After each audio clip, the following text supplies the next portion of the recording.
My my presentation is starting out with a little tour of the West Side and parts of the West Grand neighborhood. This is an area that I've cared a lot for since I grew up on the West Side.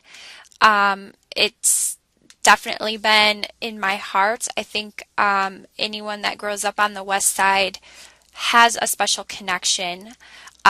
With that in mind, I decided to interview Nola Steketee of the West Grand Neighborhood Organization, which is the neighborhood organization that serves both Stocking Elementary and Harrison Park Elementary and Middle School. So I thought that would be a good connection because the people she's in her neighborhood are the residents that will send their children to those schools.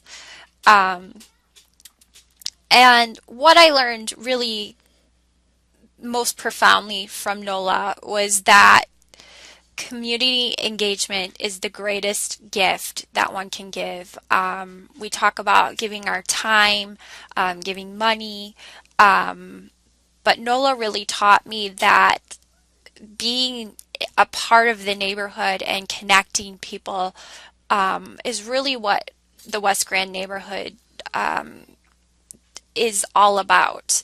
They connect not only the residents, but the business owners, the schools, and they provide services for everyone in that community. And their goal is really to keep this as a growing community and for allowing change and growth within it. So it was really inspiring to chat with Nola about those ideas. Nola Steketee, she's been with the director. She's been with West Grand Neighborhood Organization since 1993. She was originally from several different locations: Connecticut, Massachusetts. Grew up in New York State. Also lived in Georgia. She did some school in New York and then finished her degree in Georgia.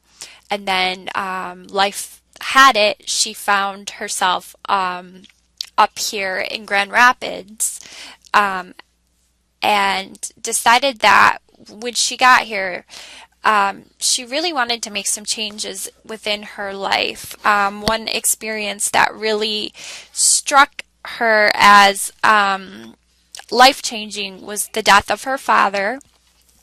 And he really was the person that instilled those beliefs of giving back to our community from the very early age. Nola didn't have a working class upbringing. She did have more of a upper middle class upbringing, which exposed her to a lot of culture, and she went to really good schools, and she grew up in New York and lived in New York City. So she from the beginning was exposed to different cultures, diversity, but she told me many stories about her father and the fact that, he was wealthy enough to buy her mother, a car every 2 years, but yet was the person, that was giving back to the community. And he didn't give to big charities. He gave to those ones that were the struggling charities, the ones that were falling through the cracks.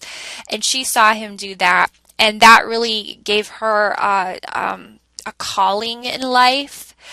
She went to school for finance, was not happy with that industry. And after she came to Michigan, she decided that she really felt she needed to be in the community, making a difference. Making someone smile is what she says is one of her favorite things to do.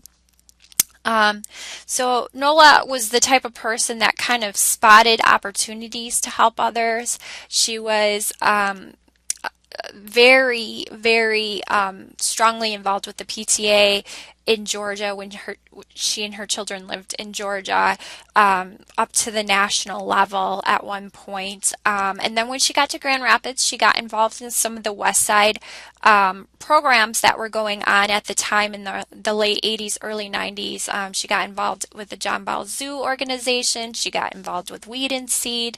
And then she found that she gave herself a goal, that she really wanted to be more involved, and that's when she began working for the West Grand Neighborhood Organization, because she gave herself 3 years to kind of make a difference, and she promised her children that if she couldn't satisfy this need after 3 years, she would go back into the finance industry. But 14, 15, 16 years later, she's still here.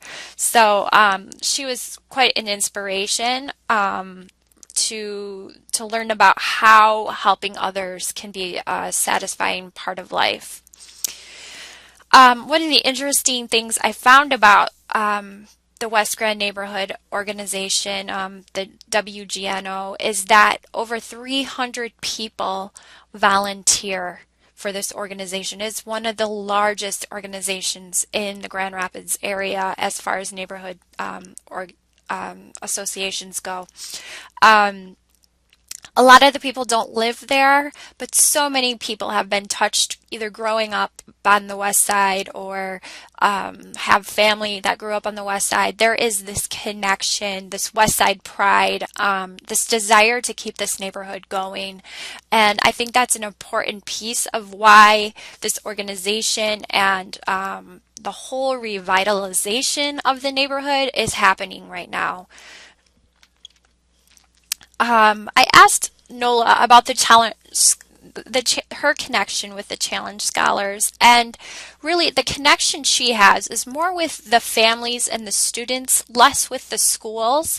She would love to have more time within the schools. However, her schedule does not allow for it. They were very excited when this program was announced. There was some hesitation because it took funding away from other programs, but she believes this program is just one of the greatest things that would happen on the west side. And I felt like she really had a sense that this program was inspiring people to be better. She said that she had knowledge that 3 families moved into the area because of the program, and that many of the parents of the families she works with actually have been inspired to go back to school themselves, finish their high school degree, go on to college. It's a trickle-down effect. It's the college going culture that she hopes will kind of going into what Jane Anyon spoke of, reverse some of those hidden curriculum or biases that we have seen on the West Side community, and allowing people to grow as people and see the value in education and that there is more out there, and a better understanding of the world around us. I asked her about diversity in the public schools and if she's ever seen any major issues of discrimination. And she told me a few stories about, her son and his experiences with traveling the world and being able to relate to people. And I think that one of the greatest legacies of the West Grand community is that it has a lot of diversity, and the schools themselves allow for diversity. I asked her about the census data, and she told me that a lot of people don't fill out the census, and that she thinks it's very underestimated the amount of people that actually have college educations and are not in the poverty levels. I saw 15% poverty level in her neighborhood. She said she thinks that it may be lower because a lot of people are hard workers. But I guess one of the biggest things I learned from her taking away from this was that diversity in a community is such a positive thing, and that children that grow up learning about others can take that with them into their adult lives. She sees more and more interaction between families of different cultures and ethnicities, and she encourages that. But there are some missteps and things she's seen class and race, as Manticios pointed out, can still create divisions in society. She told me that she actually toured Harrison Park with a local business man, and he thought the program was great. However, he thought it was not a great program for that particular school because of the Hispanic population, and he felt it was unfair that the illegal children were getting free college educations. So I think that casts a shadow over the whole intention of the Challenge Scholar Initiative, and it also brings up issues of the sustainability of the funding. If class is still getting in the way, that some people deserve education and others don't, or these people do and these people don't, that brings up some real ethical issues for me. One great thing that I learned with my discussion with Nola is that the revitalization of the West Grand neighborhood has just been booming. The Challenge Scholar program is a piece of that prosperity, and I hope that the children that are taking advantage of this program understand how much they can bring back to this community after they graduate and go on. There are 3 business districts that are part of the West Grand neighborhood, and through new city planning initiatives, all 3 businesses districts have been seeing new restaurants. I think every time I go into the neighborhood, there's a new bar, there's a new brewery, there's a new shop coming in.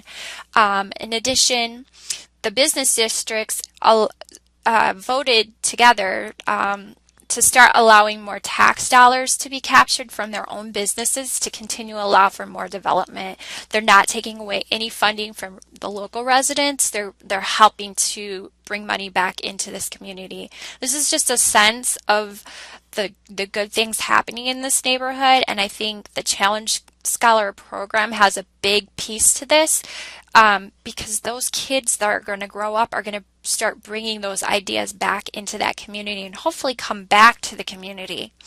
And Nola said it kind of very profoundly. The feeling is that a strong business district creates strong neighborhoods, and a strong neighborhood creates strong businesses. I thought that was a lot of really special way to put it. So what do we learn from this, and what can we do? We learn that education and understanding will help the younger generation learn the importance of community engagement. These ideas spread on to the next generation after that.